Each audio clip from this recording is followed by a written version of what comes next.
This is the Southside School of Financial Freedom Watch List and Market Report for the week ending October 2nd, 2021. Our question this week is, what are M1 and M2? The answer will be provided later in the video. This week the market ended lower. The Dow Jones Industrial Average increased 1.43% on Friday, but was down minus 1.36% for the week. The S&P 500 increased 1.15% on Friday, but was down minus 2.21% for the week.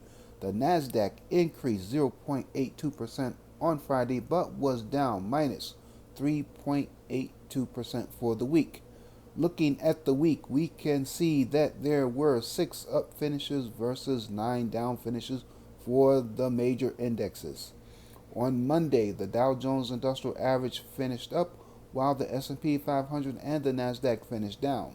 On Tuesday and Thursday, all 3 major indexes finished down. On Friday, they all finished up. On Wednesday, the Dow Jones Industrial Average and the S&P 500 finished up, while the Nasdaq finished down. The new unemployment claims were 362,000 versus 335,000 expected. U.S. home prices jumped in July, mortgage rates rose sharply this past week, and more increases are expected. Brent oil jumped above $80 per barrel early in the week. Gold languished around a 7-week low. President Biden signed a temporary funding bill to prevent the government from shutting down. And Bitcoin jumped almost 10% on Friday as regulation fears in the U.S. subsided. New unemployment claims, U.S. home price jumps, mortgage rate increases, Brent oil prices, gold price declines, temporary funding bills, and Bitcoin price gains are all news. And news drives the market, good and bad. Day-to-day predictions on whether the market is going to go up or down is virtually impossible because predicting the news is impossible. However, the market is rigged to go up. It does not go up every day, but the market will generally go up over time. Stock prices move in a random fashion. They go up and down with an upward drift. The market will continue to go up because the powers that be want the market to go up. While there are many powers out there, the top 5 powers that be are the Federal Reserve, big financial institutions, big corporations, the President, and Congress. These 5 entities will do what they must to drive the market higher. Now we are at our question of the week. What are M1 and M2? M1 and M2 refer to the money supply in the economy. M1 is money that is most immediately available for use. That is physical cash, including coins and paper money. That is in the hand of the public. Checking account balances and traveler's checks, though most people don't use those anymore. M2 includes M1 money and other money that is less liquid, that is less available for immediate use, like savings account balances, certificates of deposits, and money market funds. M1 money makes up about 20% of M2 money. How much money there is in the economy can affect the stock prices and prices of goods and services.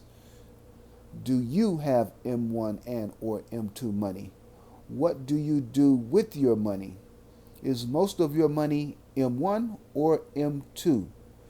Do you have money in a money market account?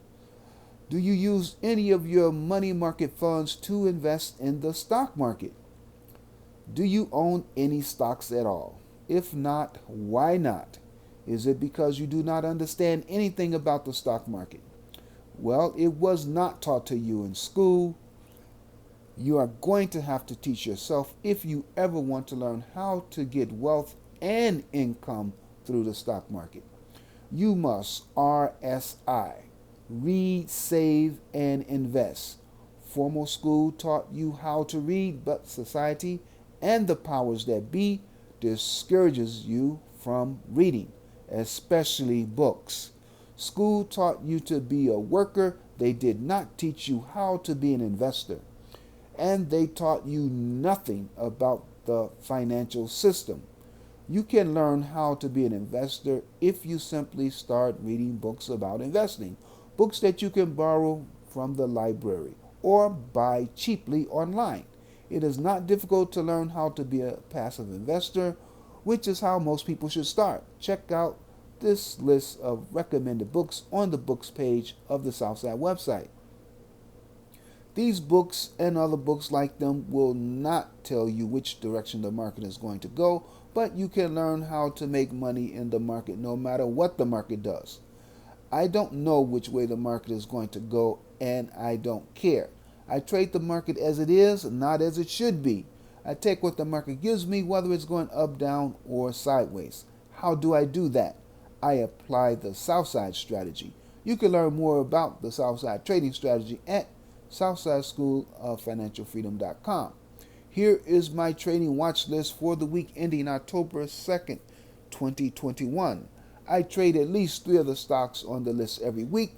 The strongest performer on the list this week was Grayscale Bitcoin Trust, ticker symbol GBTC. It's in the second column. It increased 8.65% for the week and was up 9.87% on Friday. Grayscale is an investment vehicle, somewhat like an ETF, that enables investors to gain access and exposure to the price movement of Bitcoin without buying, storing, or safeguarding Bitcoin directly. Looking at a summary of results, you can see that Grayscale has increased just over 16% year to date. I own Grayscale shares. I do not generate cash flow from Grayscale because Grayscale does not have option contracts. I use option contracts to generate cash flow from stocks. I use Grayscale as an indirect investment in Bitcoin. Whether a stock goes up or down, you can generate cash flow from it. Whether you own a stock or not, you can still generate cash flow from it using the Southside strategy. The Southside trading strategy involves trading for weekly cash flow, that is, trading for income. SPY is shown at the bottom of the third column. SPY is the S&P 500 ETF. This is the benchmark I compare my trading performance to. My objective is to beat the S&P 500 index while at the same time generating cash flow. Most professional money managers do not consistently outperform the S&P 500 index. They usually lose and lose badly to the index. Thus, most investors and traders should just invest in or trade a market index fund or ETF like SPY. What do? Do you beat the S&P 500 index? Do you have a watch list? What is your investing and or trading strategy? How well do you do against the S&P 500 index ETF SPY? Let me know in the comment section. Are you willing to share your strategy? The Southside portfolio is not outperforming the S&P 500 index ETF SPY. The Southside portfolio is down minus 3% versus 16.14% up for SPY, a difference of 19.14%. The Southside is losing to SPY by just over 19%. The primary reason the portfolio is losing is that the Southside is heavily invested in Bitcoin, and Bitcoin took a big hit this year. Even though it had a good week this past week, it remains under pressure. Will it continue to come back? We'll see. The portfolio is 71.96% in a Bitcoin trust. Equities, including puts, calls, and ETFs, make up 27.55% of the portfolio. Cash is 0.49%. The cash flow generated for this week was 0.95% of the portfolio account value. The account value changed by 5.16%.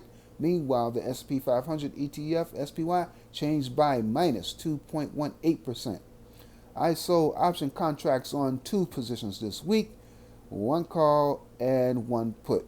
That ranged from $429.40 to $583.40. You can get more details, including the total dollar amount of cash flow for the week, on the website southsideschoolofinancialfreedom.com.